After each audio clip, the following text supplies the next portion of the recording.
All right, council member, we are now live on YouTube and you can begin when you're ready.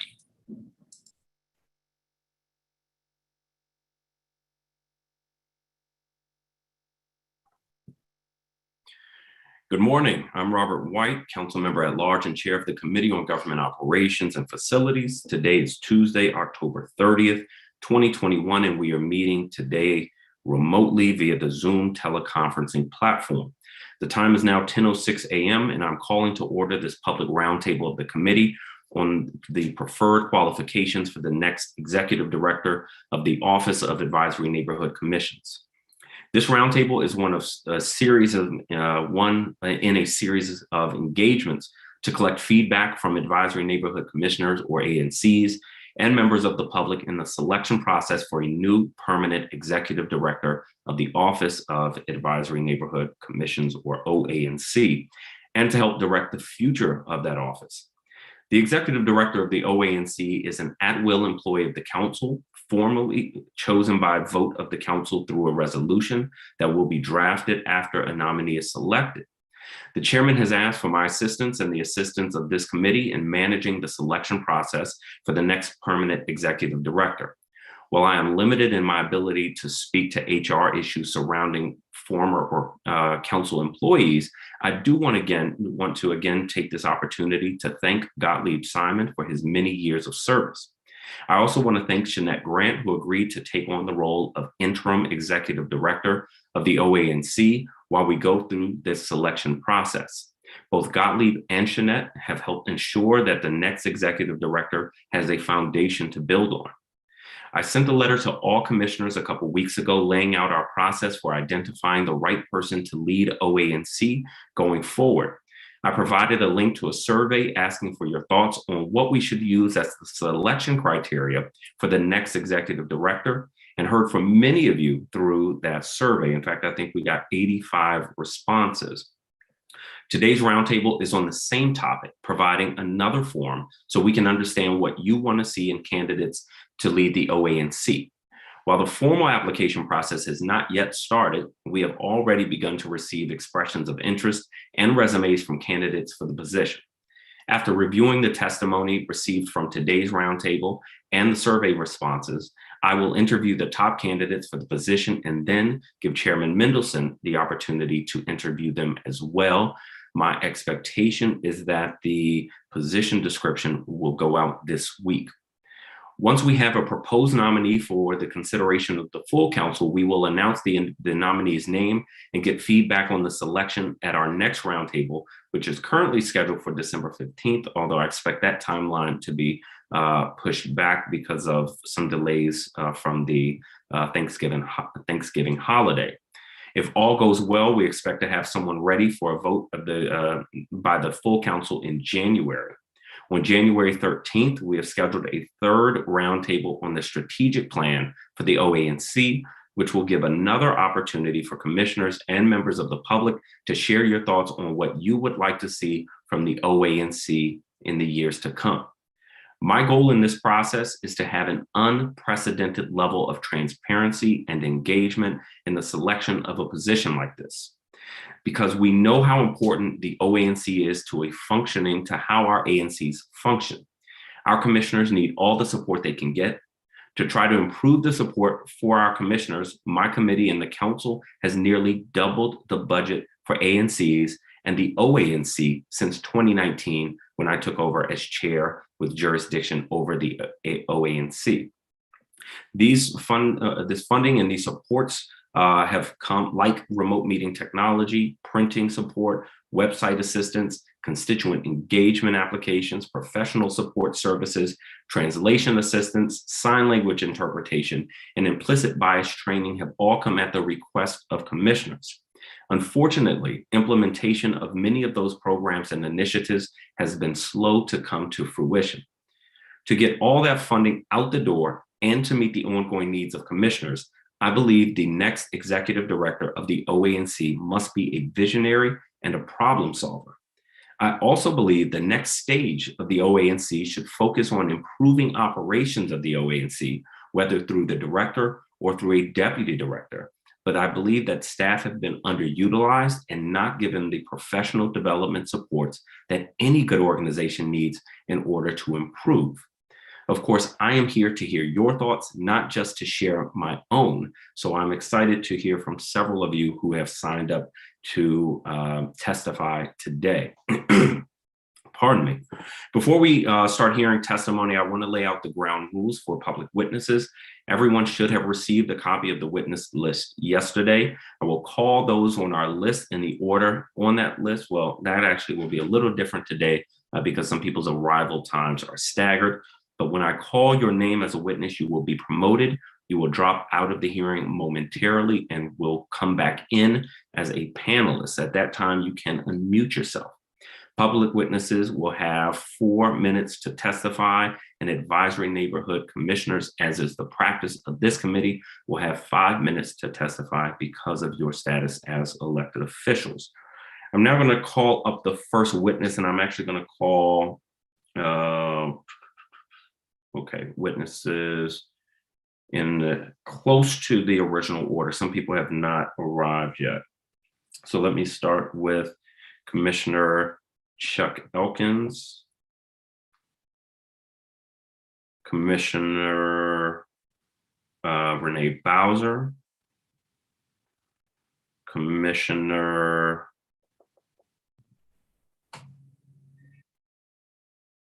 Paul Johnson, Commissioner Jeffrey Ruckauer, and Commissioner Montague.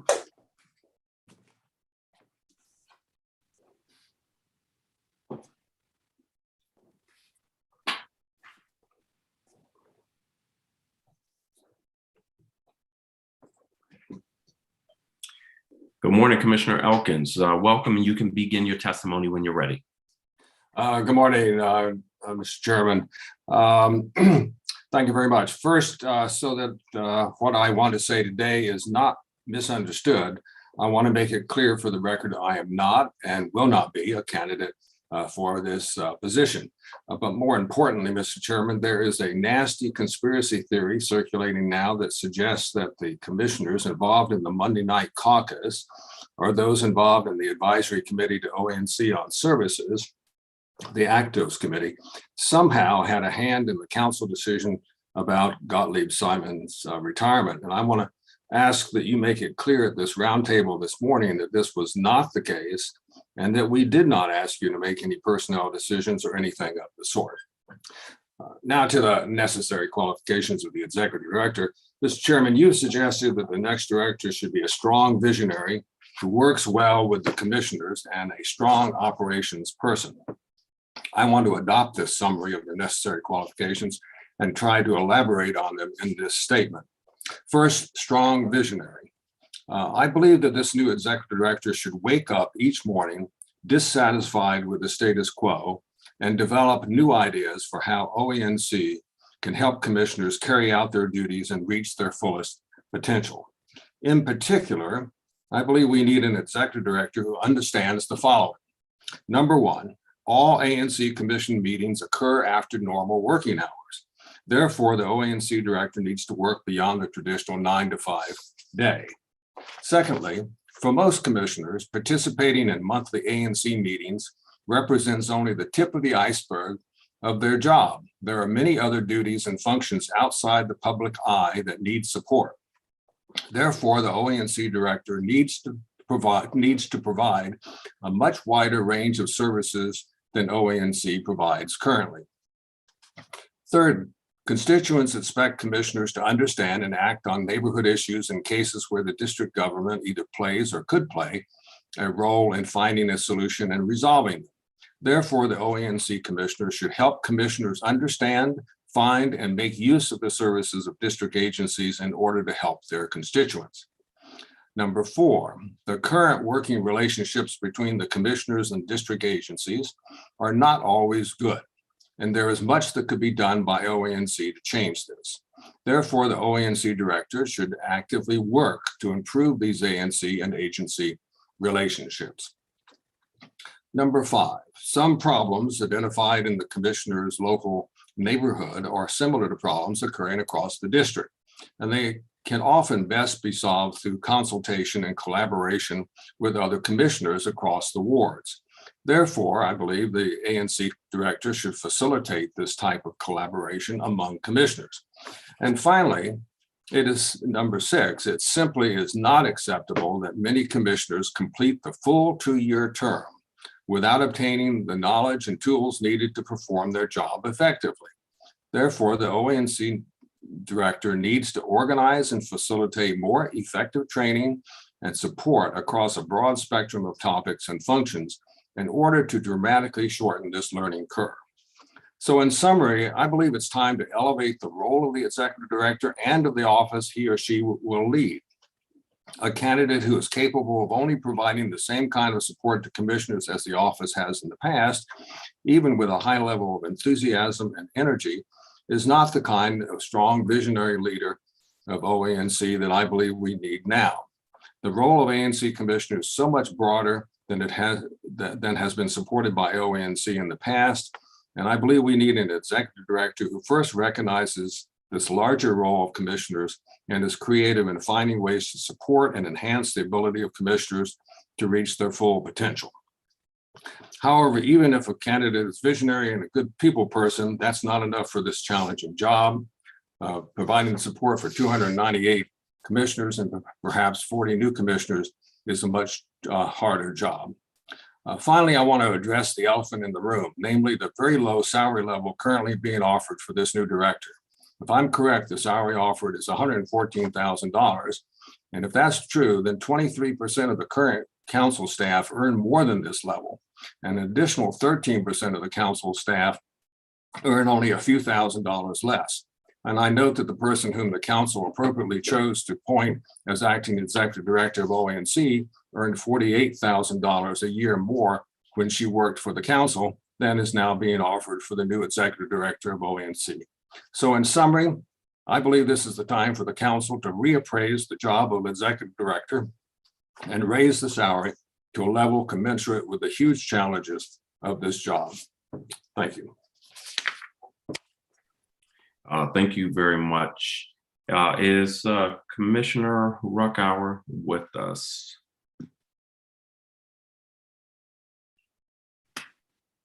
I'm here. Wonderful. Welcome. Are you going to turn your video on? I can. Hold on. Let's see where it's video started. There we go. There we are. Welcome. Thanks for being with us, and you can begin your testimony when you're ready. Okay. The previous comments are, I think, are pretty much the same as what I said. I'm saying, I just recently became the commissioner for 2B02, but I've been involved with my ANC now for well over 20 years. Many of the issues that we have is just the lack of resources that help commissioners do their jobs effectively. The modern website designs out there are missing from our ANC toolbox. That creates a very negative experience for our constituents, and also for our ability to collaborate and resolve issues. We have a lot of times that we have the same thing come up over and over again across every single SND, but because there's no collaboration tool for monitoring these things, we're constantly reinventing the wheel and trying to get issues resolved with agencies that just don't seem to be on the same page with us. So the effectiveness of the ANCs is hobbled by the lack of modern uniform tools for engagement with our constituents, the agencies and each other. Each ANC, often each SMD, has its own tools for managing contacts, calendars, issue tracking, and follow-up or testimony. While we finally may have Outlook as a uniform email platform, interaction and collaboration is still a mix of whatever tools we come up with. The majority of commissioners are not tech gurus. Most of the websites are using outdated designs that limit functionality, security, and usefulness. ANCs have to pay consultants or providers to deal with problems that should be dealt with centrally. There is no consistency as to how information is stored, maintained, or presented. There's no ability to search resolutions across ANCs without visiting them individually because the inconsistencies limit the ability to use Google. Commissioners are at a loss when dealing with chronic conditions in their districts. As I just said, for instance, my district has 2 lampposts with masts that frequently lean and are literally held together by the electrical wiring. As a citizen, I've put in countless 311 requests several times, over the course of a year before a crew shows up to fix them. My district has had 5 commissioners since 2016 or 2006 when this began. But the knowledge between each commissioner, if it weren't for someone like me in the neighborhood who knows about this, the commissioner has no knowledge of what happened before. The next executive director must be well versed in today's technology, user expectations and experiences, and the public district agency workflows. There's often a huge disconnect in the cycle between when we request something and how it's dealt with and how we resolve it so our constituents are satisfied. That's something of a dark art in knowledge, and it's something that only someone with a lot of experience in dealing with such scenarios can be effective. The next executive director must devise a district-wide infrastructure that not only addresses day-to-day functional requirements, but also provides durable information bases. An institutional memory that doesn't depend on people who were around back then to remember things. The next ED has to design modern websites and data repositories that won't become useless as soon as they are deployed. The director has to steer ONC to provide consistent support services to all ANCs, such as producing newsletters, public notices, meeting technology such as AV gear, Zoom accounts, and tech support, and sign language and multilingual support. The ED has to build ONC to support ANCs when problems arise in relationships with agencies or the council. And also the position has to be respected as being a resource and a leader for the ANCs. Thank you. Thank you very much, Commissioner. Our next witness is Commissioner Paul Johnson.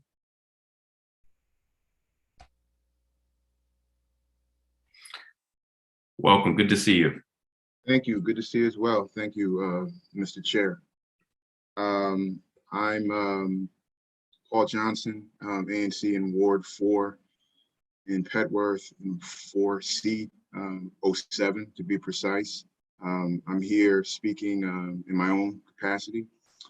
And I'm appreciative of the opportunity to opine on this matter. I think that we are, as hyper-local elected officials, on the front lines of community engagement with our residents, and it's really important to give this and our function the attention that it deserves to give the best services to our constituents.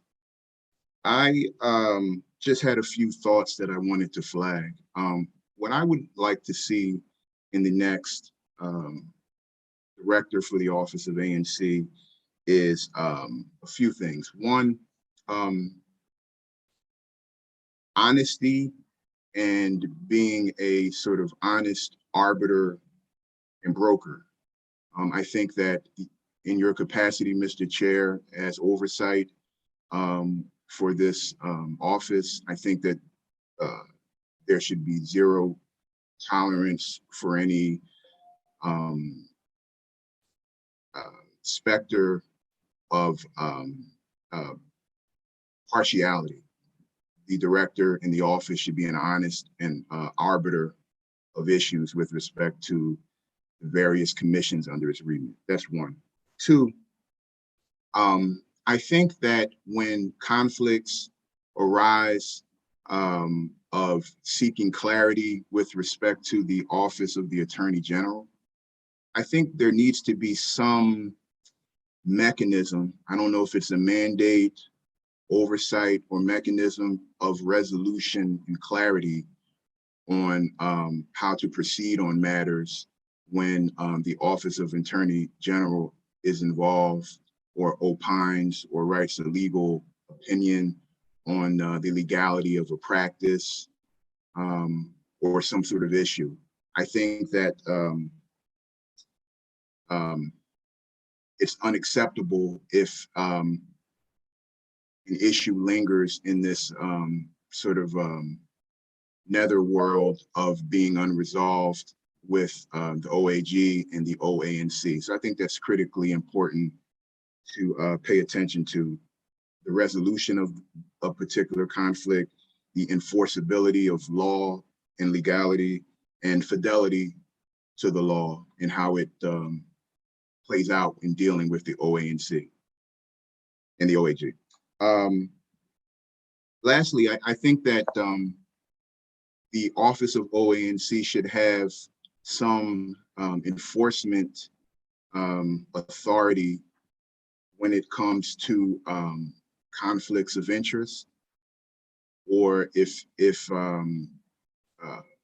there's an instance where there needs to be a recusal on a official action because of a conflict of interest.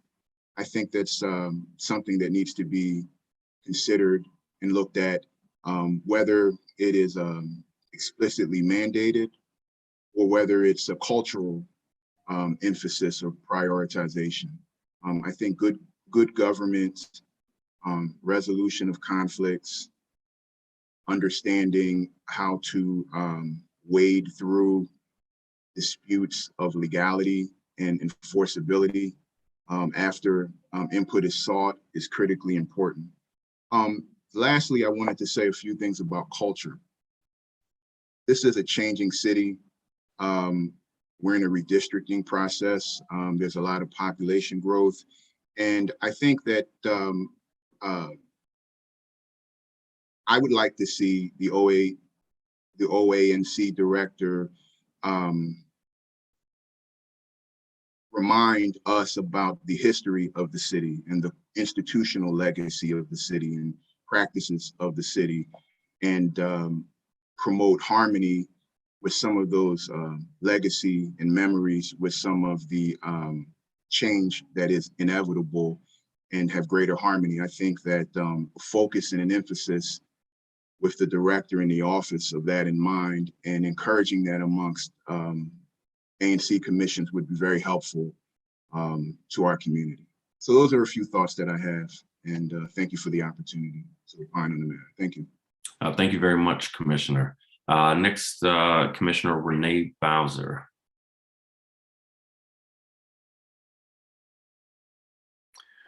Good to see you, Commissioner. Welcome. Hi, how are you? Doing well, thanks. That's good. Good day, Chairman White. I'm Advisory Neighborhood Commissioner for Single Member District 4D02 in Petworth. My name is Renee Bowser, and I'm testifying as 4D02 Commissioner. First, I believe that the Director of the Office of the Advisory Neighborhood Commissions must place greater focus on ensuring that district agencies and DC Council grant commissions great weight on issues and concerns raised in recommendations of the commission. The statute requires 6 things: acknowledgement of the commission as the source of recommendations, explicit reference to each of the commission's issues and concerns. The government entity is required to articulate the decision in writing and give a rationale with particularity of the reasons why or why not. The commission offers persuasive advice, and the government entity must articulate specific findings and conclusions. The government entity is required to support its position on the record, and the government entity has to promptly send to the commission and to the respective council member a copy of the decision. In practice, commissions may not even get an acknowledgement of the recommendations contained in resolutions and other voted positions. In my experience, no agency or DC Council has made explicit reference to each issue and concern put forth by the commission. or articulated with any precision the reasons for accepting or rejecting commission advice. Secondly, one of my issues is advisory neighborhood commissions are sometimes used as foils to allow government entities to check the box that they've consulted with the community, when there's really a gulf between the ANC and various sectors of the communities. Therefore, I believe that the new ANC director must be aware of such differences in communities and work to encourage ANCs to engage all segments of the communities they are charged with representing. Many times that's not done. Third, the new ANC director should engage with the agencies to ensure that the agencies are responsive to the issues identified on the ground by commissioners. So many times ANCs are met with silence from agencies and even council committees. And there's several examples I can give you of that.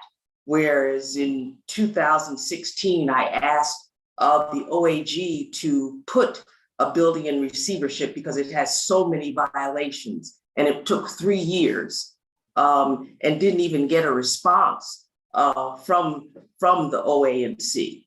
Finally, I believe that the new director must ensure that advisory neighborhood commissions are fully aware of the conflict of interest and potential conflict of interest. These situations can occur due to the rapidly gentrifying neighborhoods in which we live. Developers are continually seeking various types of government subsidies to aid their development projects, including planned unit developments, surplus of public lands, and upflumming of neighborhoods. When this occurs, ANCs are asked to weigh the benefits for the community. I believe that a new director must be acutely aware of these types of situations that come before commissions and train commissions to handle these challenges by reaching out and informing the entire community about the details of projects, even when sectors of the community do not regularly participate in ANC activities. And if they get, or it's a possibility, or there's a apparent view that they may get some benefit from, the individual commissioners must recuse themselves. And so those are my 4 recommendations. Thank you. Thank you very much, Commissioner. Finally, for this panel, Commissioner Jeremiah Montague, welcome. Councilmember White, good morning. Good morning. Chairperson White and committee members, I thank you for the opportunity to provide input into a decision of preferred qualifications, attributes, and characteristics desirable in the next Office of Advisory Neighborhood Commissioner Executive Director. This is indeed a good day to be an ANC commissioner. In reflecting upon the former executive director, I acknowledge a long, distinguished career. Nevertheless, as seasons change, we are turning the page. We must aggressively leverage this excellent opportunity to increase substantially the yield of the seeds planted over the last 20 years. Deliberately, we must now tenaciously move forward regardless of circumstance. This forms the foundation of our discussion. Over time, the OANC and the executive director became uniquely one. Supporting the office is an incredible staff. The director's knowledge repository was undeniably extensive. He performed as administrator, trainer, and communicator. Abruptly, times changed, and the public health emergency unflinchingly demanded an adaptability and flexibility slowed for whatever reason. Today, we are here to discuss how to build a better OANC through a new executive director serving our ANCs. This will demand creativity and eager responsiveness to the council and ANC commissioners, and unparalleled flexibility. Foremost are the need for extraordinary leadership, a willingness to spread the knowledge, and ability to espouse while building an inclusionary, expansive vision for the office. I suggest these are necessary in any new standard bearer, the crusader per se. They must now show a passion for and a strong desire to elevate the office and staff, demonstrate initiative to want to improve its service rendering, and while rapidly re-envisioning what the office must be to those it serves and services. I believe that the executive director must be amenable, analytical, technology aware, technology proficient, not necessarily a tech wonk, but willing to work aggressively with Octo and other agencies to leverage technology as an ANC available resource. I believe that the executive director must espouse an unapologetic advocacy of advisory neighborhood commissioners, making the ONC about them and not about oneself. They must possess the ability to recognize ANC shortcomings and act effectively, uplift the disadvantages and the disadvantaged in a widely diverse client base. The next executive director must describe their plan to transform adeptly and dynamically the existing office and its operations into a nimble machine, standardizing as appropriate to comply with regulatory constraints.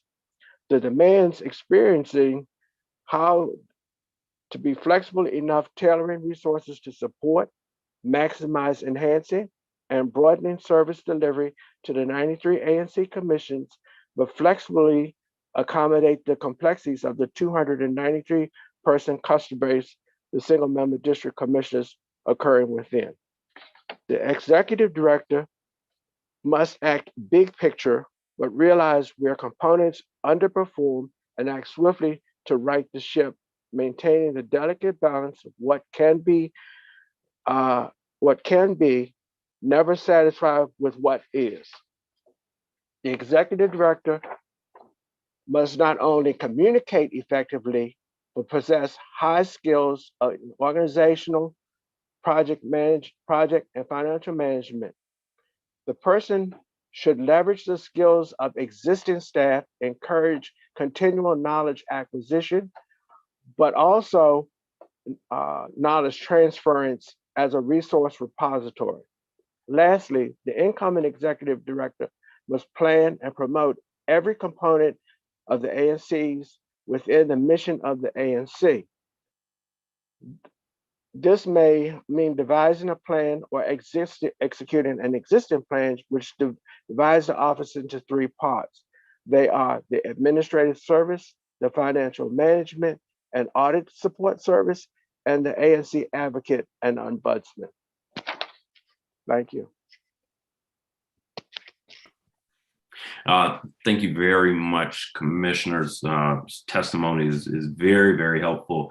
Listening very closely to your testimonies, it seems like most of the recommendations fall into about 5 buckets. Although I'm going to go through these again, but it's sort of discussions about legal assistance and sort of quasi-legal assistance and support for commissioners, knowledge of government, being a forward-thinking problem solver, an advocate for commissioners, and really a support services professional. And there are a lot of specific recommendations that more or less fall mostly into those buckets.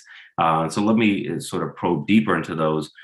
Before I do though, let me just take up one thing that you mentioned in your testimony, Commissioner Elkins. I did not, to your request, did not hear from any commissioners associated with the Monday night caucus with any recommendations one way or the other with respect to personnel decisions at OANC. So I want to make sure I do my best to dispel that rumor. On the issue of sort of, let me start with sort of how sort of the advocacy, because this is a more complex issue, and I just want to make sure I understand the concerns fully. So sometimes the council sends requests to agencies, and they don't give us what we ask for either. So, you know, some of this is sort of art, some of it is science, and some of it is just sort of how our government functions.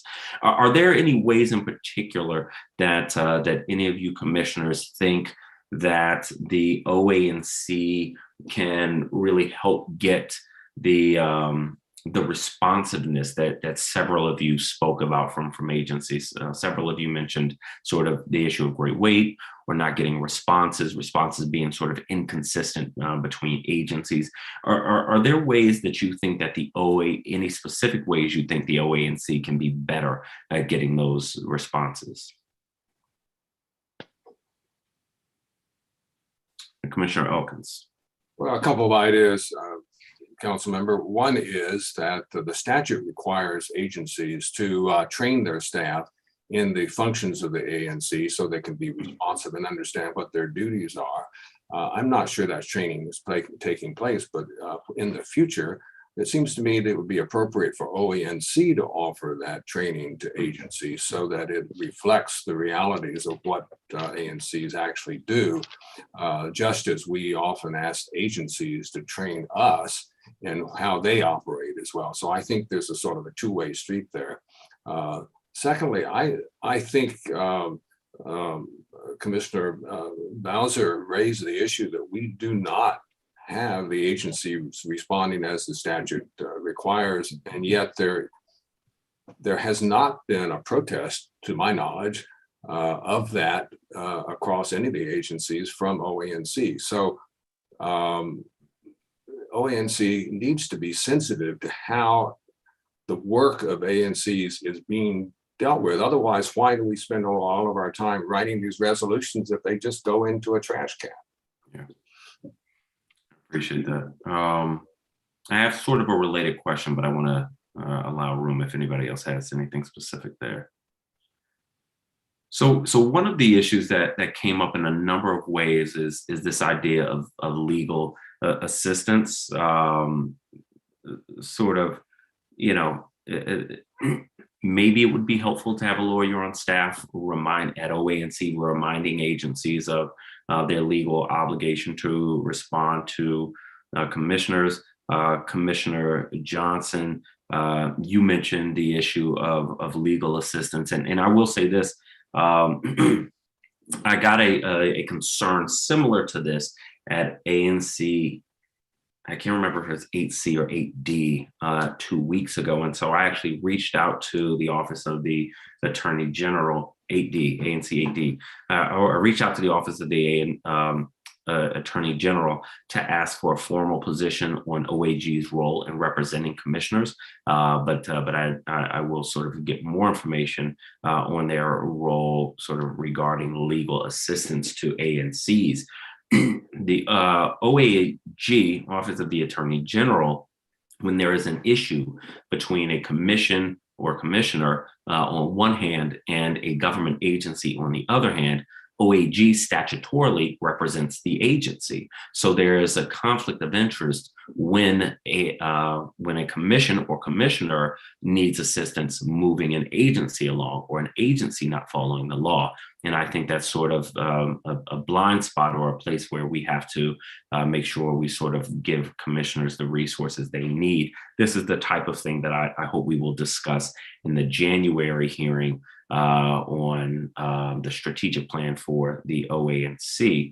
But I do want you all to know that that's an issue I hear, and I want to work with you to figure out what exactly that would look like. But Commissioner Johnson, you also mentioned a sort of an issue of helping address or resolve disputes. Were you talking about disputes between residents and commissioners or between multiple commissioners? Thank you. I appreciate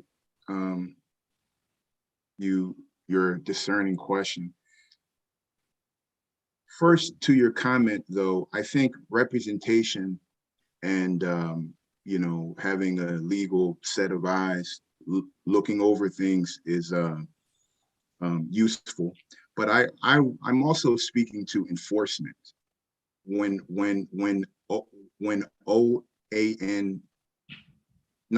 OAG has spoken and has offered a legal interpretation, well, then now what?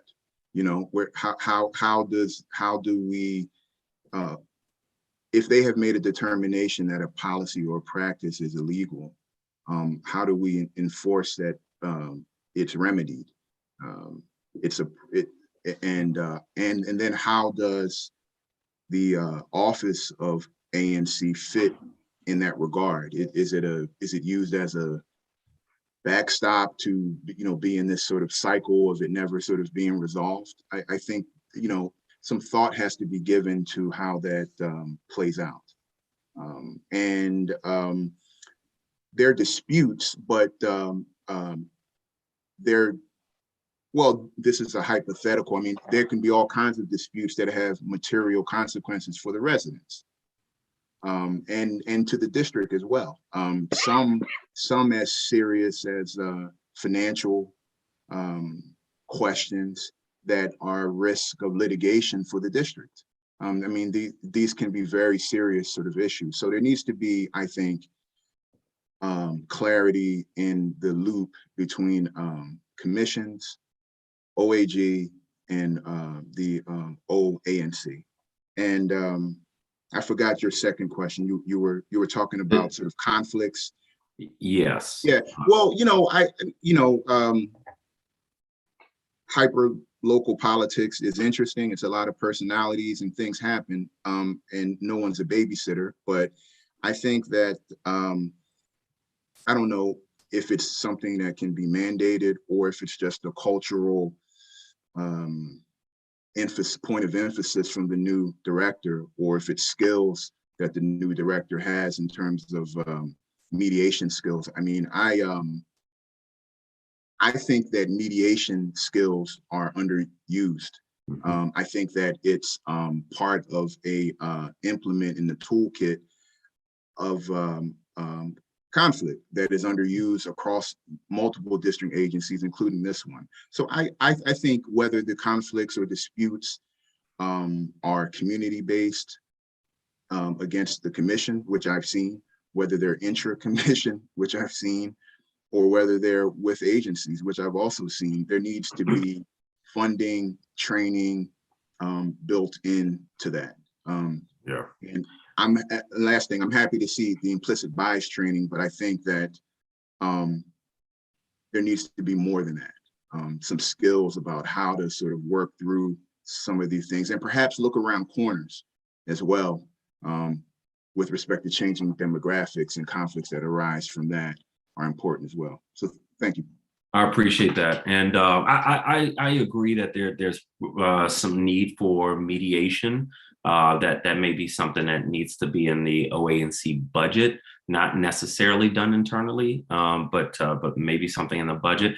I will say, and I tell this to commissioners when they reach out to me with issues with other fellow commissioners. Council members, often have sort of conflicts. We, in time, work through them generally, but it is not uncommon. I also, though, recognize the distinction between the council position and the ANC position. We have more resources, we have staff, and you don't. And so sort of the way that conflicts are handled, it isn't necessarily the same between the council and commissions. And I'm not equipped to mediate conflicts, which I know, but there are professionals who are, and often those can be very, very helpful. But with respect to sort of your final issue, and it intersects with something that Commissioner Elkins mentioned, which is sort of more training for commissioners.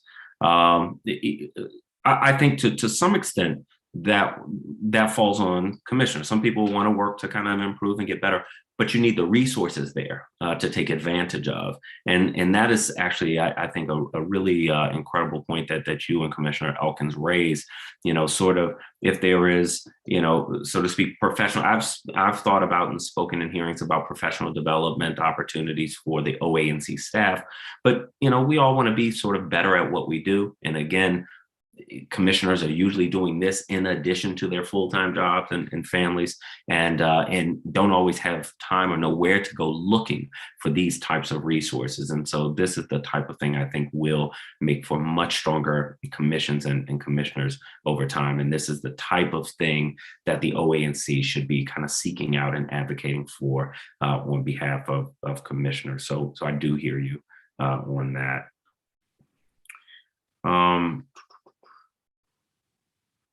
Commissioner Montague, You spoke a couple times about the OA&C staff having sort of knowledge and skills, and wanting to make sure that in the future we leverage that more. I'm inclined to agree with you, and I think it was an important point. So I want to appreciate you making that point. Sort of the more people you have in an agency working at their highest capacities, the better that agency is going to operate.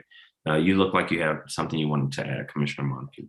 One of the things in my 35 months as a commissioner, which is a relatively short time compared to some of my colleagues,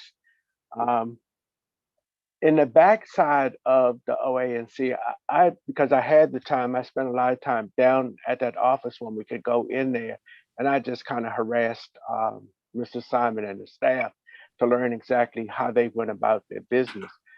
I did learn, because it's just the way I do things, that there were constraints placed upon the staff, what they could and could not do. Sometimes work was passed out to them as more of a reviewer as opposed to a problem solver. Now, I will tell you that each person in that office, except for I think the newest staff member, who I have little exposure to, when you put something before them, they got you an answer. They worked to find out what the problem was and to see if it was something that they could fix. But I think, as you mentioned, there is a need for professional development and enhancement in that office. I think they all would benefit to learn new ways to do old things. Yeah. And I think that would improve the general operation and administration of the office. I appreciate that, and I'm inclined to agree. We all need development, so we all have a lot of room to improve. Commissioner Bowser, did you have something to say on this issue? Well, I wanted to comment on the issue of that the director should make their office known to the community and make sure. One of my points is that when ANCs are saying, oh yeah, we consulted with the community on that surplusing of land, we consulted with the community because we talked to the ANC, I think it's incumbent on the ANC director to make sure that community didn't mean a few online people that are on email, Gen Xers, but the entire community.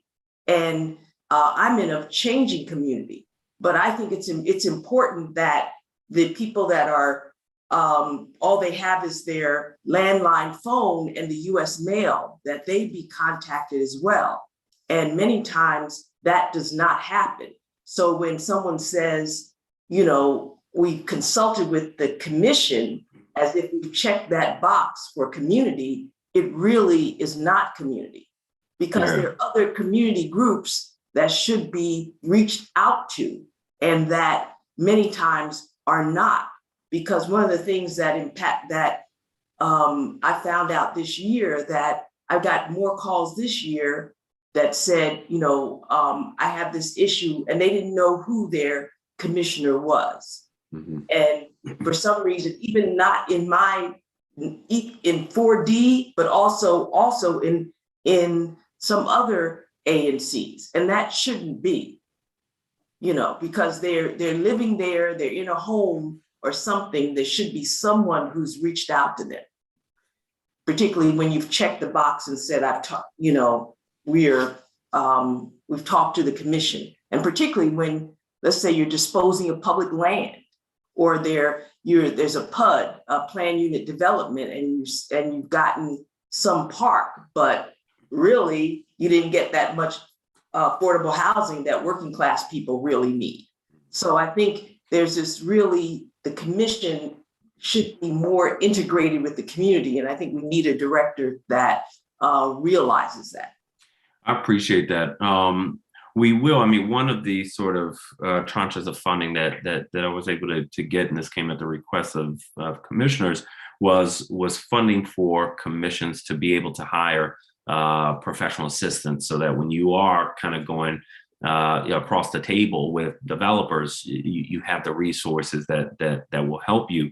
But this, I think, relates back to a point that Commissioner Ruckower, among others, made on the issue of sort of transfer of knowledge and having an institutional base of knowledge. I think the OANC could sort of develop a template of what good outreach looks like with respect to these issues.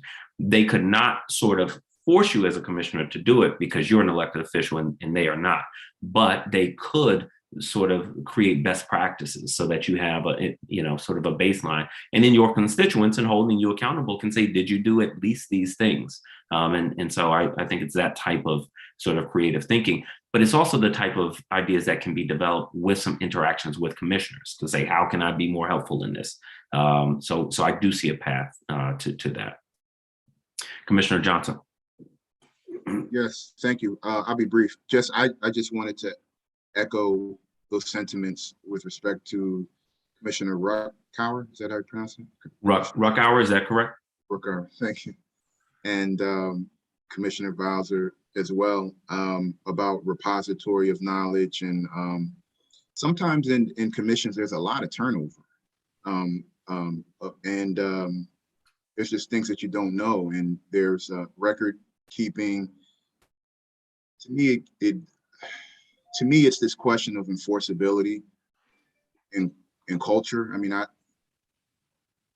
sometimes the remedy is at the ballot box because of the nature of being elected officials and what the public wants. But I think that there must be something by way of cultural practices or enforcement on legacy information and repository of practices, because it ultimately affects the services that we're able to give our constituents. And just one example of that is just, you mentioned resources to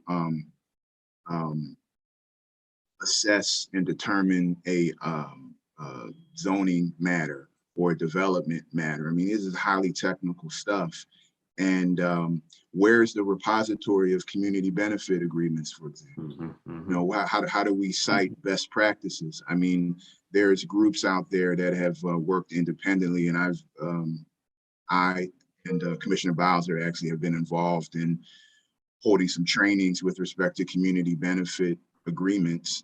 And one of the dreams or the goals that we're working towards is having this repository so that we can access it, and that commissioners can access it to get better results. And again, this is not partial. I mean, the community will determine what benefits are or what they want to go into some of these projects, but we should have the tools and the technical capacity, or at least be able to consult it. So I just wanted to flag that and echo that. It's a technological issue, it's a repository issue, and it's a understanding sort of past knowledge and institutional knowledge. Thank you. Thanks. Commissioner Elkins. I wanted to take the example you gave, Mr. Chairman, of the fact that the council provided funds for expert assistance to commissions with regard to things like zoning or maybe even construction permits or whatever. This is an area where we don't have the capability usually on our commission. We need expert advice. Now, you provided that money, but I think, to my knowledge, none of it's been spent. Now, this falls not on the council, but it falls on this executive director, and that's what we're here to talk about today. What would we expect an executive director to do when this money is available? And I would suggest it would be something like the following. Instead of just waiting for commissioners to ask for these funds, instead one might ask commissioners, what are the needs that we can identify in specific? Number two, who are the experts that we could reach out to who do not have a conflict of interest because they work for developers or whatever, that could provide this assistance? And then help the ANCs access this expertise, and then equally importantly, evaluate how that worked. and whether the service could be provided. So it's a proactive, I'm trying to argue, we need a director who understands the needs and proactively goes out and makes this support available to commissioners. And that takes some initiative and some creativity, and not just sitting back and saying, well, nobody asked for the money, so I didn't give it to them. I appreciate it. I'm inclined to agree that that funding is similar to the IT assistance funding, similar to the language translation, the interpretation services, money that really has sat there. And I worry that at a certain point, not only will the council stop adding funding, but they will start to take the funding that hasn't been used. And we know these things are needed, but there has to be some creative thinking, to your point, Commissioner, about how to make sure commissioners know that this funding is available. So there's a gap there. Commissioner Ruckauer. Yeah, there are, along the lines of engagement. Commissioner Bowser raised that issue. We don't. One of the things that we constantly run into here in 2B is we have people who don't participate. A lot of people have no idea that the ANCs even exist. And we need assistance. I think there needs to be assistance citywide for getting people aware that the ANCs exist and what we do. And that's something that that each commissioner, we act as ambassadors in our own way, but there's no consistent backing that tells people that it's like, okay, so there's a little thing on the website, on the district website that explains them, but there's no visibility beyond people who are the routinely engaged people who show up at every meeting. And trying to get the message out to the broader community is a challenge. I mean, even with the Gen Xers, the millennials who are tied to their devices, they're not aware of community issues. We have like development issues that we need community input on, and they just don't participate. Also, in the lines of development, I've been on our land use committee for the last 5 years, and one of the things that's always vexing us is the inability to get information on similar development projects. Mm-hmm. What was done when somebody asked for X 5 years ago, and unless we were there, or we can find a resolution, there's no way of telling, piecing together, okay, what is consistent in this neighborhood. And like when we have had community benefit requirements, have they been addressed? And then, and even if we recognize that there hasn't been a successful provision of benefit, how do we then escalate that to get it? So there's like this whole gray area of, we're trying really hard to represent our constituents and the benefit of the community, the best interests of the community. But there's just this void. What happens once we've passed a resolution? Nobody knows about it half the time. So if we could come up with a way of, let's say we have a PUD that has specific requirements. Have somebody from both the ANC side and maybe from the OANC, like coming back, looking at these things and saying, hey, by the way, how's this thing going?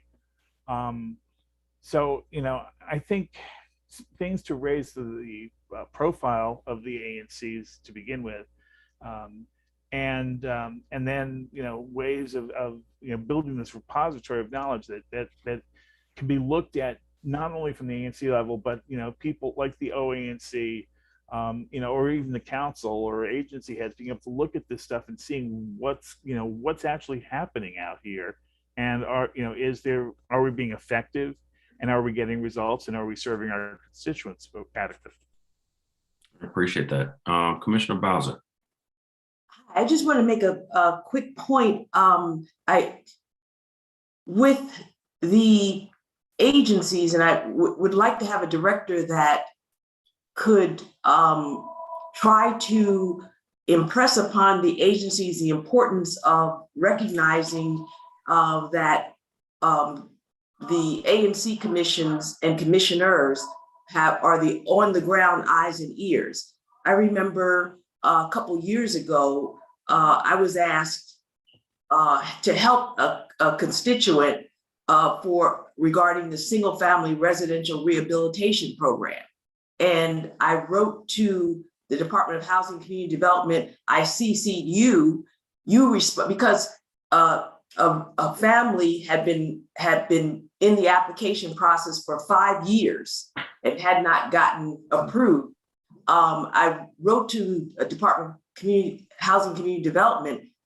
I don't even recall them responding. I mean, you responded, but council member, but these are big, important issues that really the people that need it, the people that have talked to me about it in the community are really poor people. They have a house, but they're house poor. So it's not something that everyone, mainly many people who may be on the emails, may even be thinking about, but it's such a major thing. And then when you look at the auditor's reports, the auditor's reports reflect the problems that people have come to me with, that there's no clear guidelines and oversight of the dispensing of funds for the single family residential rehabilitation program. I mean, to me, this is a government service that when I first heard about it, I thought, wow, I put it in my newsletter 2 or 3 times,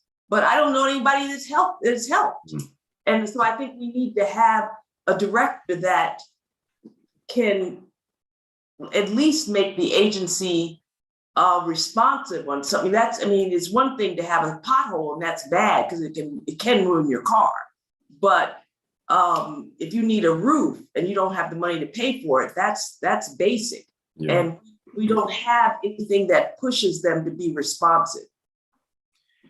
Let me ask just one other thing that came up that I want to get some perspective on, which is the salary of the executive director. Commissioner Elkins, you testified that it's at about 114 now. That's my recollection as well. Do you happen to know how that compares to director salaries for other similarly sized agencies within DC government? I don't. I only looked at the salaries on the council, okay. But which may not really be a fair comparison because the jobs are not the same. Yeah. Okay. That research, I guess, could be done and should be done, because if I could say, I think maybe because this job has been occupied by the same person for the last 20 years, and he's done he did a good job of that. But because there probably wasn't any need for the council to sort of say, well, should we boost the salary? I mean, but when you lose a chief of staff and you need to replace that chief of staff, you think, am I paying enough to get the kind of person I want? And so now's the time to ask that question, because the position is vacant. And I'm sure there must be people more skilled than I am who could tell you what, but I would ask only this, council member, don't look at the number of staff people that this person will supervise. That is not the test in this case. This person relates to 298 commissioners, and next year is going to be 40 more. So these are all independently elected people who have their own ego, et cetera. They are not like regular staff members, and they need support like regular staff members, or even more so. But they're a lot harder group to deal with, quite frankly, and I speak for myself. For the record, I disagree. I think commissioners are the easiest folks to so so this salary needs to reflect the job and not the number of people supervised. That's a good point. I appreciate that. And let me just say, some people may realize this, some may not. Because of the OA&C is an executive branch agency, it's funded, within the sort of council's section of the DC budget. The council obviously has a much smaller budget than the executive branch, because we're a much smaller branch of government. So I don't know the ability that we have in the legislative branch to increase the salary immediately. I do know that Chairman Mendelson is very interested in seeing this office, this agency reach its highest potential. So if something can be done, I'm confident that he will. I don't intend to speak for him, but some of this may also depend on the next budget. But I do think now is the time to have this conversation and work through that. Commissioner, is there anything pressing before we move to the next panel? Yes, Commissioner Montague. One quick question, one quick comment. You said that although it's in the purview of the executive, perhaps the next executive director, whatever salary level they come in, they need to advocate that their salary needs to be increased so that they can improve and expand their ability to provide the services for the 293 or 300, whatever, as it will be after the redistricting. And that's one of their roles, is to advocate not only for the OANC, but also for themselves. I'm being paid crumbs to do, and this is not to make light of ANC commissioners, because we represent anywhere between 2,000 and 3,000 people for $0. Mm-hmm. Okay. And so we understand the strain on our pockets, but I think it's unfair to ask that agency, the OANC director, to, even though they're compensated, to be undercompensated for the amount of work that they're going to have to put into the job. Yeah, it is a lot of work. And I apologize if I misspoke. The OANC is funded under the legislative branch. So that, they are same section of the budget as the council, the legislative branch. Okay, then y'all need to work on that, okay? Yes, Commissioner. All right, well, I want to Commissioner Elkins, did you have something to add briefly? Just one thing very briefly, and that is, I think the salary of 114,000 might be more appropriate for a deputy director, which I think maybe we need in this office, because you've heard the testimony today. This is a really tough job for one person to be able to have all these skills. So that is a possible course of action, is for the council now to hire a deputy director and hold open when you can increase the salary for the executive director and hire the executive director later, of course, allowing the person who's chosen for deputy director to compete for that job, of course. But let's make sure we get the very best people we can. I appreciate it. And Commissioner Ruckauer, did you have something else to add, or was your hand still up from earlier? Oh, I'm sorry. Sorry, I forgot to turn it off. No problem. Well, commissioners, thank you all very, very much. It's been incredibly helpful. So I want to thank you for taking the time to share your knowledge and insights on this. Have a great day. We will move to our second and final witnesses. And with us, we have Commissioner Gerald Srufe, and my apologies if I mispronounced your name, and Commissioner Trupti Patel. If there are any other commissioners who are on and I did not call you, please let us know, and we will promote you as well.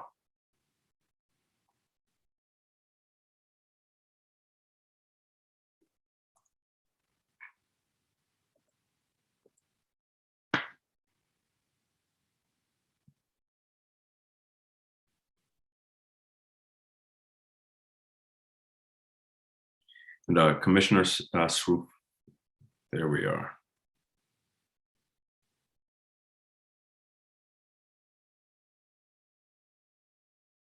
For some reason I'm seeing a black screen for you, Commissioner Srufe. Can you hear me, Commissioner?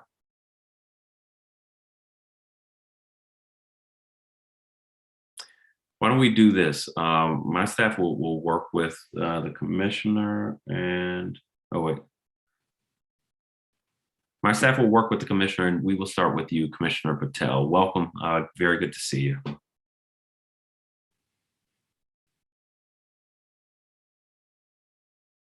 Commissioner Patel?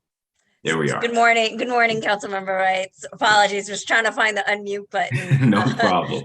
I'm still waking up, as you can tell.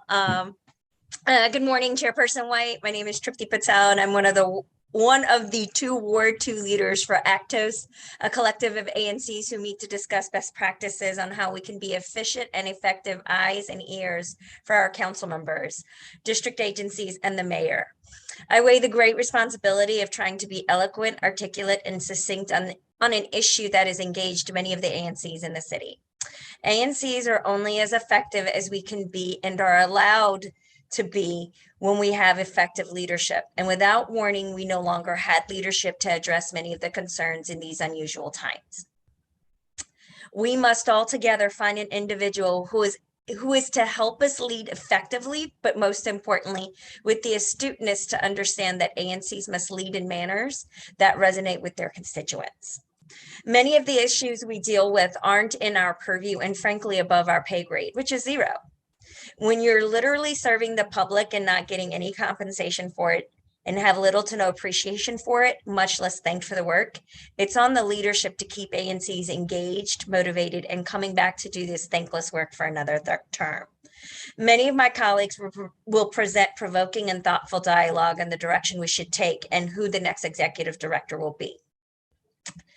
For myself, some of the requirements or suggestions and recommendations I would offer to you would be that this individual must be a resident of Washington, D.C. Ideally, an individual who has served as an ANC commissioner and will lead as someone who will work with ANCs versus ANCs working for the ANC. An individual who has worked with diverse communities, has coalition building skills, create a code of conduct that addresses issues with specific consequences that are inclusive but not limited to bullying, retaliation, and harassment. It is my hope that you take our great weight seriously on this matter and that the recommendations submitted by us are used to select our new leader. It's time that OANC started on being a true partner to ANCs and not be performative and invest our money back into our respective communities in service and solidarity, Chairman. Thank you very much, Commissioner Patel. Commissioner Sroufe dropped off and hoping will rejoin us. If he does, we will allow him to testify. But Commissioner Patel, let's I guess engage in some questions since you are here. I'm just happy I don't get to share you with any of my other colleagues. I There get we you are. by myself. So we actually have a true in-depth conversation. I promise I won't monopolize you all day. I appreciate it. So the point that you made actually, I think is a very important one. Someone who has worked with diverse communities. Can you talk about why you think that's important? Absolutely. So, what impacts my single member district or my ward may not be as urgent or as impactful as it could be in a different ward. And like I use the example of, my colleague, Commissioner Bowser brought up the point, and, another few of my colleagues, going through a PUD process. And, when developers come in and, we had a situation where we had, developers come in to reapproach our ANC commission because they didn't do their due diligence properly. They asked for an aggressive upflum exception and the council had already turned them down. So they came back to the ANC commission. And, I and another colleague were astute enough to realize, like, this doesn't sound right. It sounded fishy. And, basically because I and another colleague rose bloody hell to the point where I forced them to have additional 2 to 3 meetings and I said, you must have active public engagement.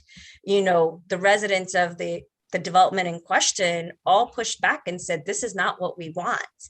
And the reason why I flag this is, perhaps, if there was a way that, the council, the agency, and the ANC could have worked together. So this couldn't have had to be such a knockdown, drag out, blowout fight. we could have avoided a lot of trouble. And, a lot of the things that happen in this city, can be prevented or can be stopped is because we have an astute ANC commissioner. And, I understand like ANCs, we invest as much or as little time in our own professional development. But it would have been nice to have some clarity, some guidance around PUDs. A lot of the times, a lot of us are reinventing the wheel over and over again. And so what I'm saying is, what a PUD process in Ward 2, the impact it has is very different in a PUD process, perhaps east of the river in Ward 7 and Ward 8. And, if it isn't for, a tenacious, good trouble causing ANC commissioner, sometimes like the community that we're trying to protect and serve and to be your eyes and ears, frankly, will get screwed, frankly. And then what happens is, then the blame game goes around. They'll say, well, it was my council member's fault. It was the mayor's fault. It was this person's fault. And so I just say that, this executive director who needs to have an astuteness of dealing with different communities, like, they need to understand that, a commissioner may be having to deal with a community that is, dealing with severe economic woes or constraints. The digital divide does exist here in DC. A commission or a commissioner may not be able to communicate the way that I do here in Ward 2, where where IT access, internet access is readily available. And so we need an executive director that has the astuteness to understand, hey, you know what, this commissioner may not have the tools that they need to communicate the same way that I do, but to have the wherewithal and to say, you know what, like, let's strategize to get everyone at the same level of competence and engagement all across the city. Because at the end of the day, we're here to provide the best city to live and work in for everybody. I appreciate that. It looks like Commissioner Souffre has been able to rejoin us, and I think can unmute. Is that right, Commissioner? Yes, I'm unmuted. I cannot be seen, but that's okay. All right. Well, we miss seeing you, but we can hear you, which is most important. So thank you for being with us. And please, you're welcome to give your testimony. Please let me know how to pronounce your name. I want to make sure I'm not mispronouncing it. Yes, it's just, you give it a wonderful French pronunciation. There's no E, it's just Schroth. Thank you very much, Commissioner. Okay, I've been listening to the previous comments, and I think that once we have the strategic plan before us, many of my comments will have been addressed. So I'm going to abbreviate my comments quite a bit. I have two biographical comments only because they provide a perspective. One is that I am really enthusiastic about the role of ANCs.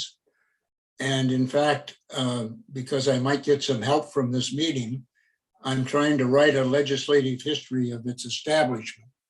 And my working thesis is that it's an example of unintended but very positive consequences.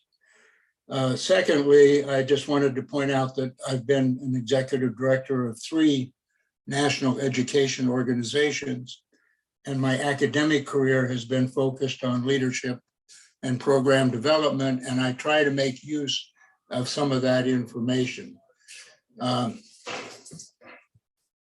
A lot of good comments have been said about what might be done for the ANCs to support them, and I endorse most of those comments.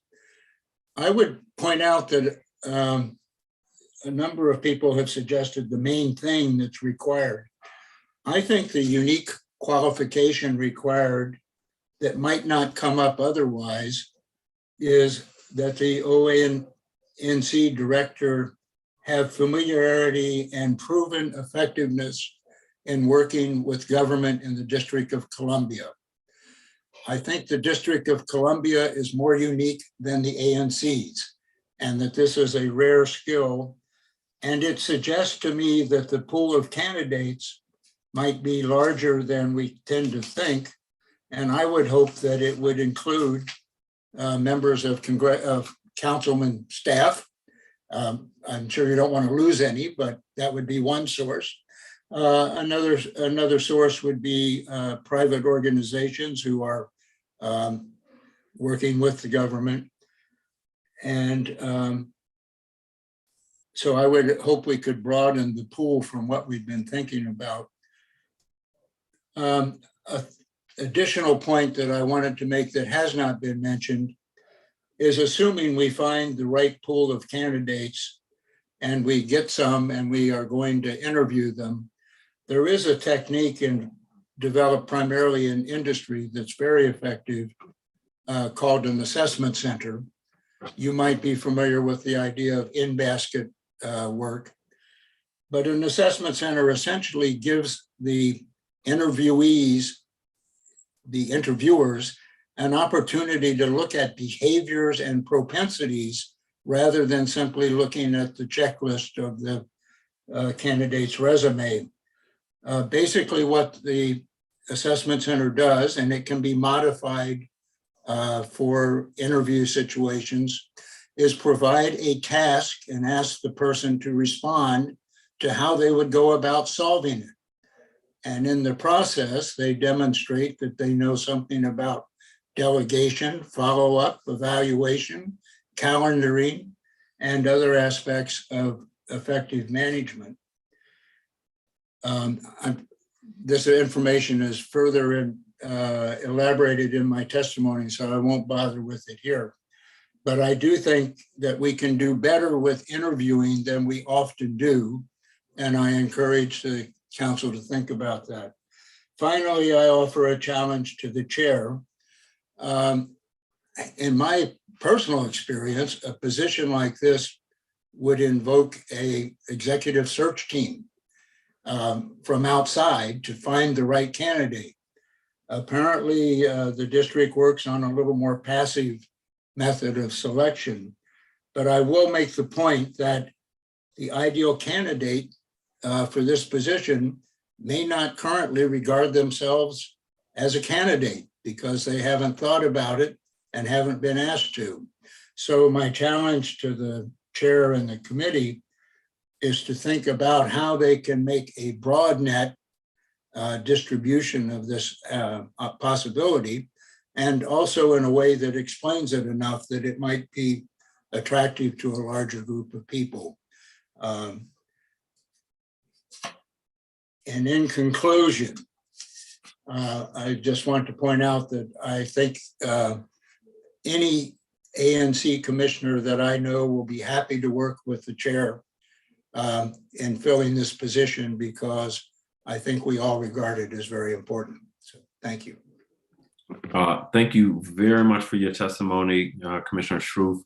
Yeah, I'm inclined to agree. That's one of the reasons I've focused so much on trying to get feedback from commissioners about what attributes and skills, because as you alluded to in your testimony, you know, it's one thing to have sort of a checklist of, you know, have you held these types of positions before, but having done something and being able to do something well are not always the same thing. And so we have to be clear about sort of what skill sets we believe are needed in this position. But I will look into this assessment center notion that you mentioned. Sort of familiarity and improving effectiveness in working with DC government. Commissioner Patel, do you agree that it's important that the candidate has worked with DC government before? I believe it is. You know, just because, you know I've personally myself have had, you know, frustrations with dealing with some of the DC agencies and getting matters addressed. One situation I had is I had an illegal weed entity in my single member district, and it was causing a wave of concern because we were afraid that violence was going to be a result of one of the interactions. Like somebody could actually get shot or mugged or whatever. And, you know, in trying to deal with a district agency, I was not getting any traction. And, it would have helped, to have someone who maybe says, well, you know what, I know who to agitate. I know who to reach out to.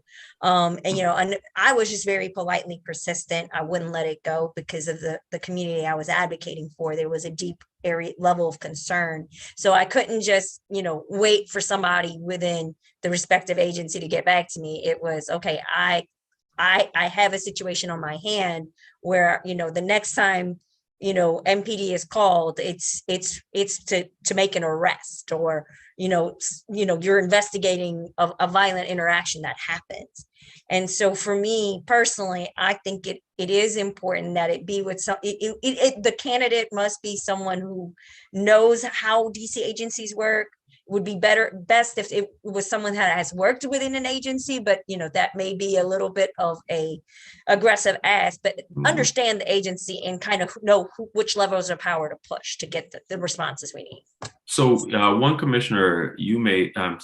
recommendation you made, Commissioner Patel, that I want to ask Commissioner Schroff about. You suggested that it would be ideal if this person had served as an ANC commissioner, and I understand that notion because it's hard to know sort of all the demands and difficulties of the position if you haven't been in that position. That does somewhat limit the pool, but maybe it's an important aspect. Commissioner Schroff, what are your thoughts on how important it is that a candidate has been a commissioner themselves? Well, I recognize that I disagree with most of my colleagues on this topic. I don't think it's very important at all, and it might not even be helpful.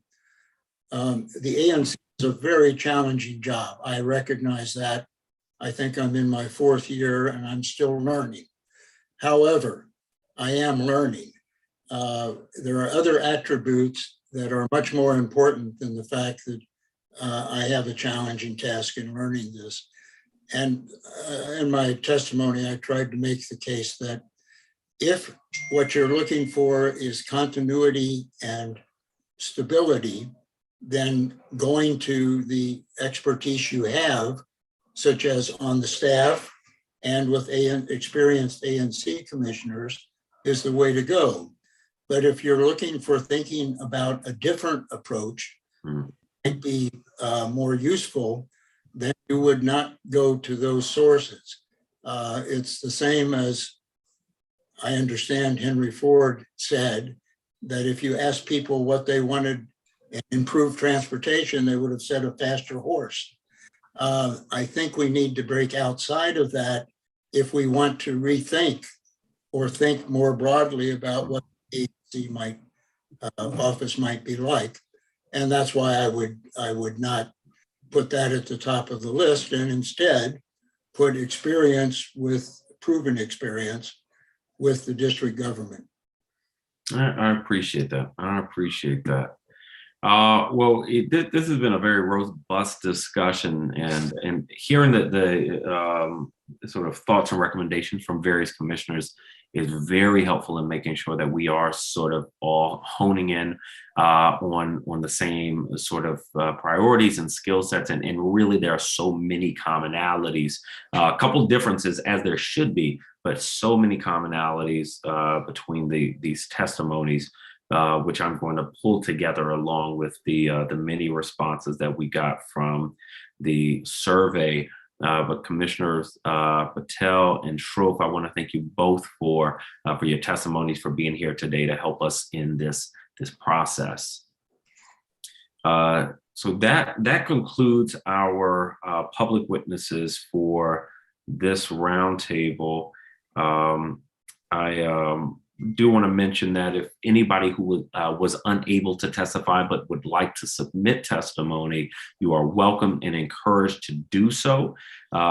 You should email your testimony to the Committee on Government Operations and Facilities at facilities@dccouncil.us. That is facilities@dccouncil.us. Please do that before the close of business on Tuesday, December 7th, 2021. That is when the record for this roundtable will close. With that, the business before this committee is concluded. The time is now 11:35 a.m. and this roundtable is adjourned. Thanks, everybody.